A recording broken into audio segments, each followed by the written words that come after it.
Hi friends, welcome to our YouTube channel. ನೋಡಿ, ಅಲ್ಲಿ ಕಾಣಿಸ್ತಿದೆಯಲ್ಲ, ಆ ಕೋಳಿನೇ ಇವಾಗ ಮೊಟ್ಟೆ ಹಾಕಿರೋದು. ಇವತ್ತೊಂದು ಇಕ್ಕುತ್ತೆ, ತೋರಿಸ್ತೀನಿ ಅದನ್ನು ವಿಡಿಯೋ. ಹಾಗೆ ಕೆಳಗಡೆಗೆ ಬಂದೆ, ಬರ್ಕೊಬೇಕಾಗಿ ಸ್ವಲ್ಪ ಕನ್ನಡ. ಡೈಲಿ ಕನ್ನಡನೇ ಇರ್ತೈತೆ ನಂಗೆ ನೋಟ್ಸು ಬರೆಯೋದು. ಇವಾಗೇ ಇಷ್ಟಿದೆ ನಮಗೆ, 10ಗಾದರೆ ಜಾಸ್ತಿ ಇರ್ತೈತೆ, ಹೇಳೋಕ್ಕೆ ಹೋಗಬೇಡಿ. ಇಂಗ್ಲೀಷ್ ಆದರೂ ಬರಿಬೋದು, ಕನ್ನಡ ಆದರೆ ಬರೆಯೋಕ್ಕೆ ಆಗಲಿ, ಕೈ ನೋತೈತೆ. ಅಣ್ಣ ನನ್ನ ಕೈಲಿ ಆಯ್ತಾ ಇಲ್ಲ, ಅಯ್ಯೋ ಅಣ್ಣ ನಾನು ಸತ್ತೋದಂಗೆ ಆಗೋಯ್ತಾ ಇದೆ. ಇದನ್ನ ಚುಂಗಿ ಅಂತಾರೆ, ಹಳ್ಳಿಯವ್ರು ಆಡೋಕ್ಕೆ ಗೊತ್ತಿರ್ತೈತೆ. ಇದಿದ್ದು ಒಂದು ವೀಡಿಯೋ ಮಾಡ್ತೀನಿ, ಜಾಸ್ತಿ ಲಾಂಗ್ ವೀಡಿಯೋ ಆಡೋದು. ನಂಗೆ ಡೈಲಿ 3 ಸಬ್ಜೆಕ್ಟ್ ಇರ್ತೈತೆ ಕ್ಲಾಸಸ್ಸು. ಬೆಳಗ್ಗೆ ಒಂದು, ಮಧ್ಯಾಹ್ನ ಒಂದು, ಸಾಯಂಕಾಲ ಒಂದು.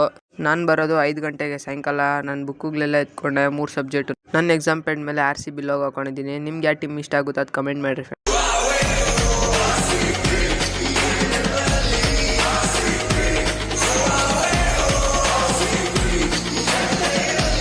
ನನ್ನ ಪೌಚಲ್ಲಿ ಇಷ್ಟು ಪೆನ್ಗಳಿದ್ದಾವೆ. ನಮ್ಮ ಫ್ರೆಂಡ್ಸ್ ನೋಡಿ ಎಷ್ಟಿದ್ದಾವೆ. ಅವ್ರು ಜಾಮಿಟ್ರಿ ಅಂತಾರಲ್ಲ, ತೂಕ ಆಗುತ್ತೆ ಅಂತ ಹೇಳ್ಬಿಟ್ಟು ನಂದ್ರಲ್ಲಿ ಬಿಡ್ತಾರೆ. ತುಂಬ ಒಳ್ಳೇದಾಗಲಿ, ಅವ್ರ ಅನುಭವ ಭಾಳ ದೊಡ್ಡದಿದ್ದಾವೆ. ಒಳ್ಳೇದಾಗಲಿ, ಅವರು ನೋಬೆಲ್ ಪ್ರಶಸ್ತಿ ಸಿಗಲಿ, ಅಂತಾರಾಷ್ಟ್ರೀಯ ಪ್ರಶಸ್ತಿಗಳು ಸಿಗಲಿ. ಅವರು ಬಂದು ಬಿಲ್ ಕ್ಲಿಂಟನ್ ಅವ್ರ ಪಕ್ಕದಲ್ಲಿ ನಿಂತ್ಕೊಂಡು ಫೋಟೋ ತೆಗೆಸ್ಕೊಂಡು ಅವ್ರಿಗೆ ಅವಾರ್ಡ್ಗಳು ರಿವಾರ್ಡ್ಗಳು ಸಿಗಲಿ.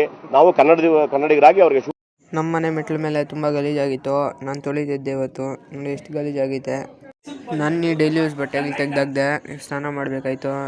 ನೋಡಿ ನೀರು ಬಿಟ್ಟಿದ್ದೀನಿ, ನೋಡಿ ಬಿಸಿ ನೀರು ಸೋಲಾರಿಂದ ಬರೋದು. ನಾನು ಸ್ನಾನ ಮಾಡ್ಕೊಂಡು ನಾನು ಯೂನಿಫಾರ್ಮ್ ಹಾಕ್ಕೊಂಡೆ, ಫ್ರೆಶ್ ಅಪ್ ಆಗಿದೆ. ನೀವು ಅನ್ಕೊಂಬೋದು ಇದ್ರ ಮೇಲೆ ಡೈಲಿ ಹಾಕ್ಕೊಂತಾನಂತ. ನೋಡಿ ಇದೆ ಪುಲ್ ಓವರ್ ನಮ್ಮ ಸ್ಕೂಲ್ದು. ನೋಡಿ ಇದೆ ನನ್ನ ಆಧಾರ್ ಕಾರ್ಡ್. ಆಧಾರ್ ಕಾರ್ಡ್ ಅಲ್ಲ, ID ಕಾರ್ಡು. ಹಂಗೆ ತಿನ್ನೋಣ ಅಂತ ಅಡುಗೆ ಮನೆಗೆ ಹೋದರೆ ಅನ್ನ ಸಾರು ಮಾಡಿದ್ರು ಇವತ್ತು, ತರಕಾರಿ ಸಾರು. ನಮ್ಮ ಅಪ್ಪನ ಕರೆದಿದ್ದೆ ಸ್ಕೂಲ್ ಕರ್ಕೊಂಡು ಹೋಗ್ಬೇಕಂತ. ನಮ್ಮ ಅಪ್ಪ ಕೂಡ ಬಂದರು. ಈಗ ಹೋಗ್ತಾ ಇದ್ದೀರಿ.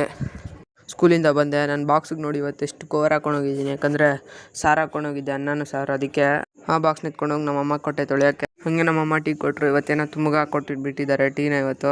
ಇದು ತಪ್ಪು, ಇದು ಖಂಡನಾರ್ಹ. ಇದನ್ನ ಅರಗಿಸ್ಕೊಳ್ಳಕ್ಕೆ ಸಾಧ್ಯನೇ ಇಲ್ಲ. ಇದು ಅತ್ಯಂತ ಆಘಾತಕಾರಿ, ಕೆಟ್ಟ, ಅಸಹನೀಯ, ಊಹಿಸಿಕೊಳ್ಳಕ್ಕೂ ಆಗದೇ ಇರುವಂತ ಅತಿರೇಕದ, ಶ್ರಮಿಸಲಾಗದ ವಿಶ್ವಾಸಘಾತುಕ ಘಟನೆ. ಇವತ್ತಿನ ವಿಡಿಯೋ ಇಷ್ಟ ನಿಮ್ಗೆ ಇಷ್ಟ ಆಗಿ ಲೈಕ್ ಮಾಡಿ, ಶೇರ್ ಮಾಡಿ, ಕಮೆಂಟ್ ಮಾಡಿ, ಸಬ್ಸ್ಕ್ರೈಬ್ ಮಾಡಿ. ನೆಕ್ಸ್ಟ್ ವಿಡಿಯೋ ಸಿಗೋಣ ಅಂತ ಹೇಳ್ತಾ ಓಕೆ ಫ್ರೆಂಡ್ಸ್, ಬಾಯ್.